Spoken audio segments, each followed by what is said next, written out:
Today marks the 78th anniversary of the D-Day invasion of Normandy, France. The attack was the largest seaborne invasion in history and laid the foundations of the Allied victory in Europe during World War II. And more than 20 British veterans gathered for a ceremony yesterday to honor the troops who landed on the beaches 78 years ago. Many say they remember those who did not make it.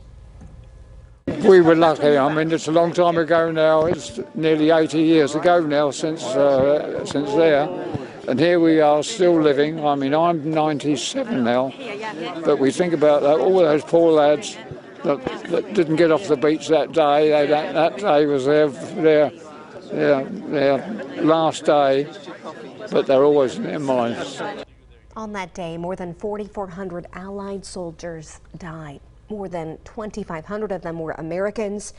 This year's D-Day commemorations come after 2 successive years of pandemic restrictions. And today, the D-Day Memorial in Bedford is also honoring those who gave their lives on the front lines. WFXR's Hazel Marie Anderson is live at the memorial this morning. Good day to Hazel Marie. Good day to the both of you, and what better way to learn and understand exactly what's going on for this 75th anniversary as Angela Lynch, who happens to be with the National D-Day Memorial here in Bedford. First of all, good morning to you. Thanks so much for waking up with us on this beautiful, beautiful day.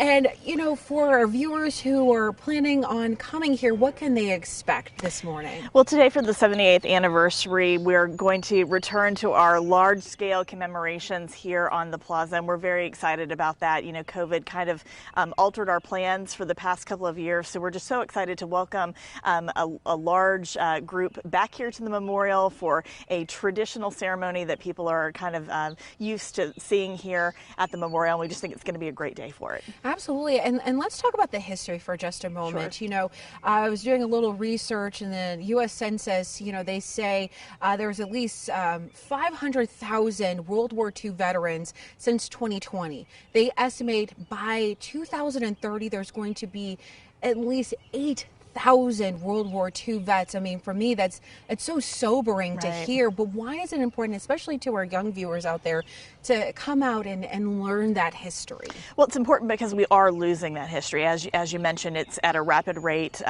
Even since 2019, with the 75th anniversary commemoration, when we had more than 100 World War II veterans here with us that day. Our last event that we had, a Memorial Day, just last week, we had 3 World War II veterans who were able to attend that day.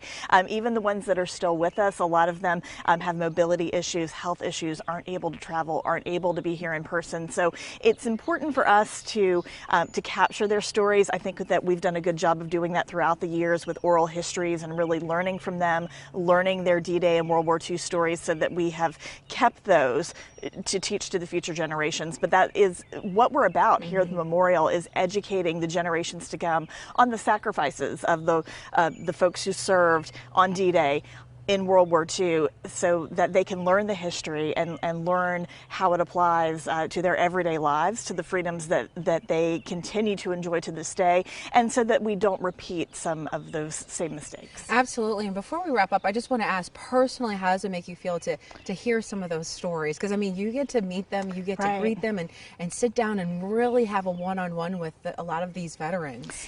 It's an honor. It's a privilege. I am a granddaughter of a World War II veteran.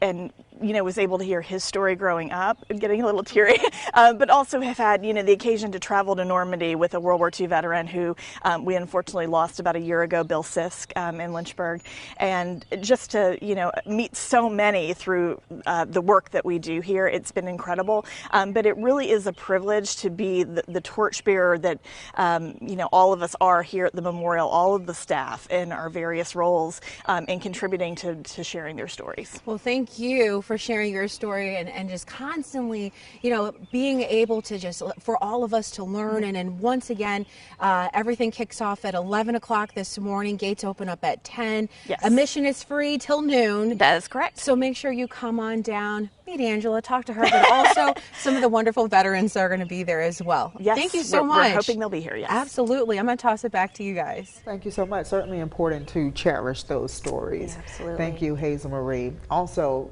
in Bedford today. The county courthouse bell, that tower bell, will chime 20 times in honor of those who died during this invasion. Churches in the Bedford area are also planning to join in by ringing their bells. Bedford experienced one of the largest per capita losses during the D-Day invasion.